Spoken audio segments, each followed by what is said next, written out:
What do you think of when someone says horror game? It's probably Silent Hill, maybe Resident Evil. If you're a little older, Dino Crisis might even pop up in your head. Could honestly be any number of games out there. But Frostpunk? I'm pretty confident that would never come to mind. It's not what you or anyone else would typically think of when horror games are mentioned. I mean, it's not even scary. No jump scares, no creepy music, not even a single terrifying monster anywhere to be found.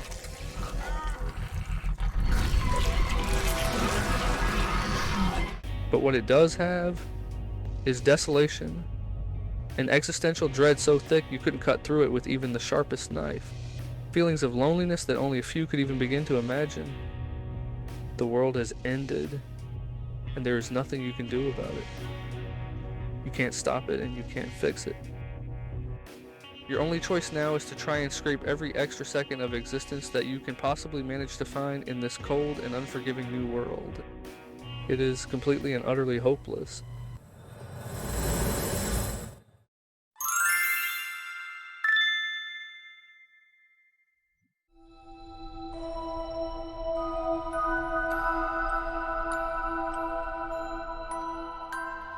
Frostpunk was developed by 11-Bit Studios, the Polish video game developer and publisher founded by ex-members of CD Projekt Red of The Witcher fame.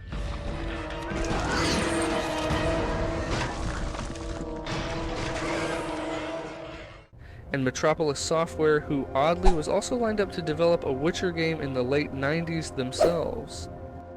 Their other most notable titles being Anomaly, Warzone, Earth, and RTS Tower Defense, and This War of Mine, which is interestingly enough also a very depressing game in its own right. Frostpunk is not a horror game, not in name at least. This is purely a city building survival game. Think SimCity meets Snowpiercer, but no train. It's just really cold. Just so unbelievably, unimaginably freezing. The game starts at -4 degrees Fahrenheit, but don't get too used to it. Sadly, that's the warmest it will ever be. The temperatures can vary depending on the weather. While you might occasionally get a slight reprieve of a few degrees, it will always remain unbearably cold. It will never stop, continuing to drop and getting into the -100s fairly quickly anyway. You as the captain will ultimately need to be prepared for this inevitability. Released in 2018 and taking place in a late 1800s alternate history version of the Earth, you must lead a cobbled-together city in surviving a devastating global catastrophe of apocalyptic proportions. No matter what, there will be tough choices to be made, and you as their leader will need to decide with haste the correct course of action for you and your citizens, or else personally deal with the consequences of this new and nightmarish frozen hellscape you find yourself surrounded by. Scavenge the limited supply caches, harvest resources, and send scouts to explore areas beyond your city's borders. You need to build infrastructure in a unique circular grid around your newly founded home and start generating lots of heat. Fast. All while fluctuating temperatures and unbearable freezing weather conditions pose constant existential threats to every single last one of your citizens.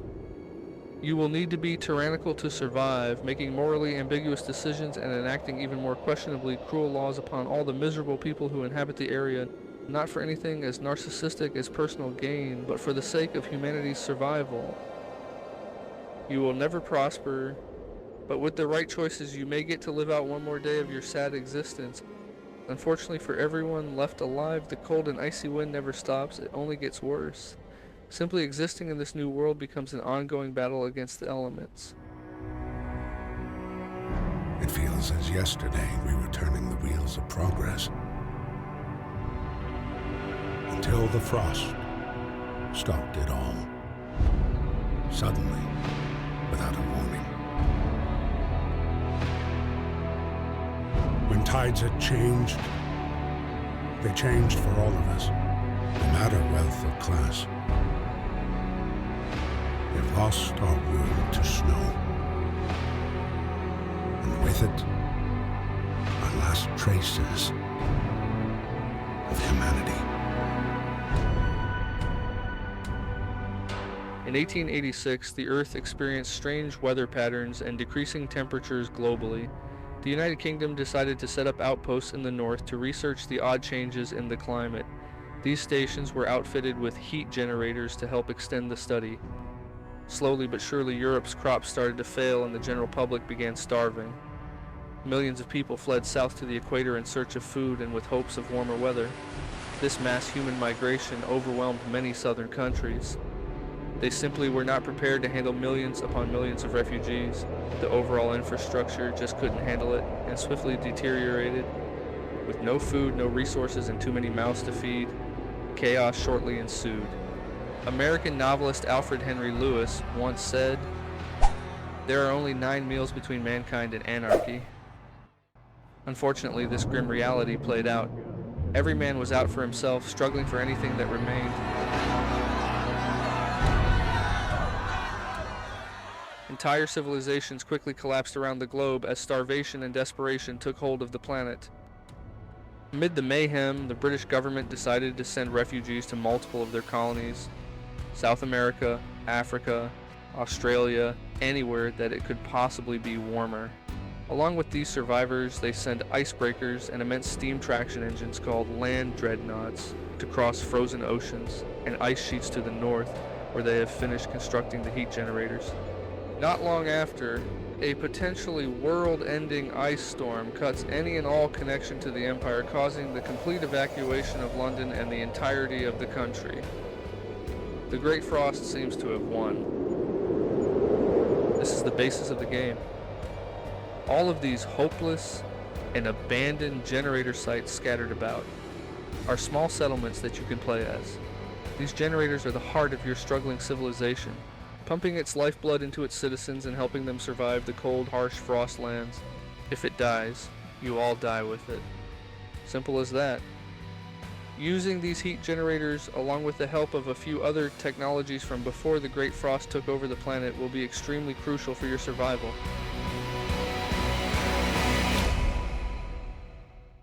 You will need to balance 3 main problems properly in order to prosper in this new world. One is the cold. It will never stop, and the only answer is more heat. If it gets too cold for too long, you will all slowly freeze to death one by one. That's all there is to it. 2 is discontent. The general dissatisfaction or unhappiness within your city of survivors. Unmet needs and a desire for change are going to be a universal want in this freezing post-apocalyptic world. You can never change that. All you can do is delay the inevitable. Building entertainment facilities like fighting arenas or even enacting certain laws like the right to duel will keep your citizens content for a while. At the same time, allowing cannibalism and adding fillers like sawdust into their food supply will make them quite unhappy, and rightfully so. And finally, the third problem is simple.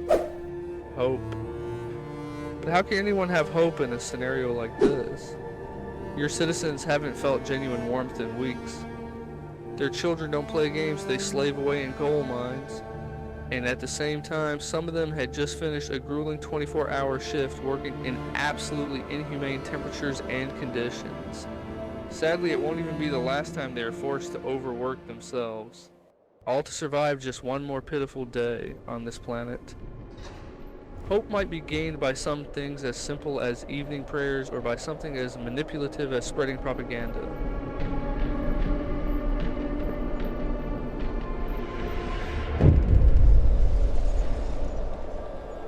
Along with these more human problems, you will need to acquire various resources: coal for heat, wood for building, and food to eat, just to name a few. You can scavenge some supplies, but once they are gone, you will need to research and build buildings to harvest even more resources. The cold is never ending, unhappiness is overly abundant, and hope, unfortunately, is scarcely found. To survive in this harsh new world, you will need to manage all of these mechanics extremely carefully while at the same time juggling the limited resources that your city requires to run. A lapse in judgment for even 1 second can be a death sentence for both you and your people.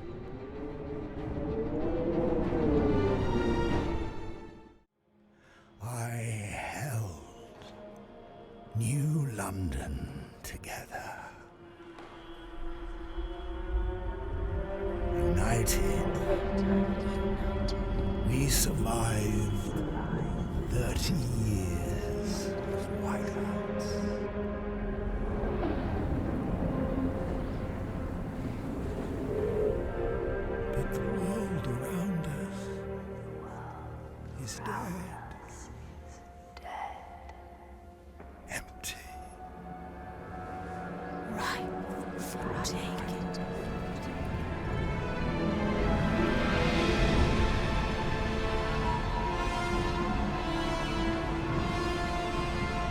As of writing this, Frostpunk 2 has recently been released, and it's a much larger game in both vision and scope. Whereas the first game focuses on the intimacy and intricacy of developing your small and fragile settlement while struggling to survive day by day. Frostpunk 2 is much more ambitious and operates on a more substantial scale than its predecessor, dealing with larger and more philosophical struggles within civilization itself. Set 30 years after the original Frostpunk, the captain has perished, and in his place you play as his steward. It's up to you to lead this vast metropolis for the future of humanity. With a dwindling coal supply, you must find an alternative for your people, or deal with the bleak consequences. In Frostpunk 2, you will be tasked with juggling more of everything. Resources, refugees, factions, and even multiple outpost locations that you can settle. The new systems put in place are more in-depth than in the previous game, giving you fine control over the way your city runs, new advanced technologies to research, and new districts to construct. A new council is even established to vote on key decisions for the city.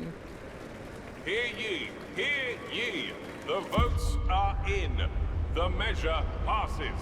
The stakes have been raised. You are no longer the sole voice to be heard and listened to, having to work together or resort to bribery to satisfy the various groups within your community, or risk facing their indignation. The game has evolved significantly, whereas before struggling to survive was mainly from a world-ending catastrophe viewpoint. There are not many of you left alive, and it is immediate life or death. The sequel still has you fighting against nature, but it isn't exactly a one-sided battle anymore. The human race has survived for 30 years in this new world. Some people have grown elderly and completely forgotten the distant vestiges of the once thriving world they lived in. At the same time, some grew up in this disaster not even fully capable of understanding the warmth they lost. Society has adapted to the cold, and some even seemingly embraced it. Jakub Stokowski, co-director of Frostpunk 2, said, "What we evolved into is saying that it's not nature that's humanity's biggest enemy, but human nature, and these diverging ambitions that threaten to tear everything apart. The real struggle now lies within humanity itself. We have accepted and adapted to our new environment, yet we still squabble amongst ourselves like spoiled children throwing tantrums. Each decision you make carries repercussions that will make you rethink your actions. Buildings that will leave your citizens in squalor or even riddled with diseases. Passing laws that only benefit the strongest of society while leaving the rest to rot. Or even siding with a certain group politically will all have negative ramifications for you as a leader." I'm sorry. I really am. It's just so damn cold. I know Grandpapa brought you all the way from old London, that he fought to take you on the Dreadnought. That crowds used to line up to hear him play you, but they're monitoring what we throw in the furnaces now, and you're the only proper wood I've got left. You're the last family I have, but it's you or me. Conflicts will arise between multiple splintering factions within your city. Difficulties lie in the different ideologies and philosophies of all of these groups. You must make a serious effort to balance the rising tensions within these organizations, or else risk an all-out civil war amongst your people resulting in the deaths of thousands. All while leaving the survivors harboring a deep resentment and animosity towards you as their leader.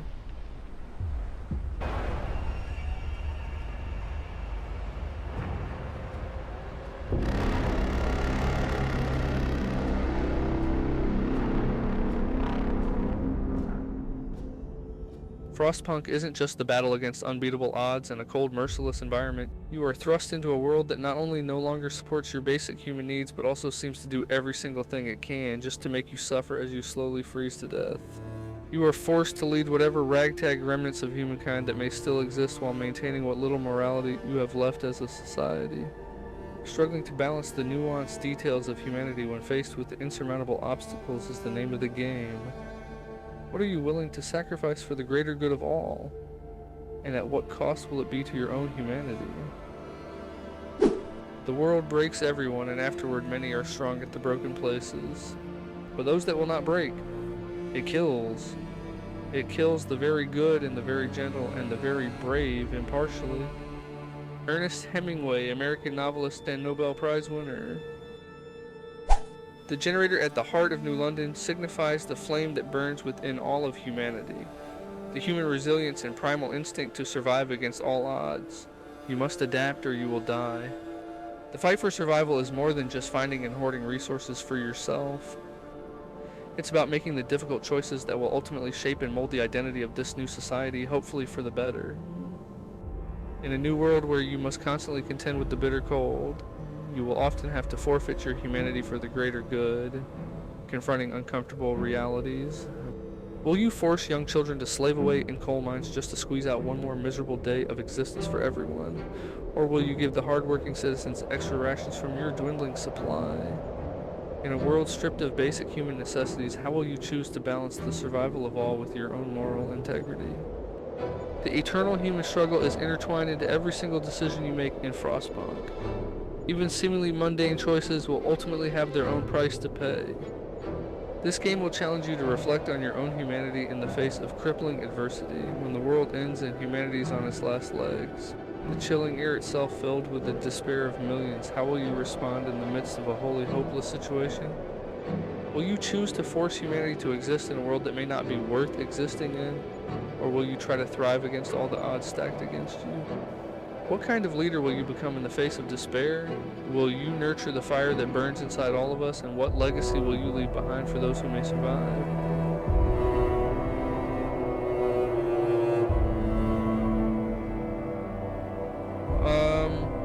This is my first video like this, so if you've made it this far, I guess you enjoyed it. Hopefully I'll see you next time. Thanks for watching.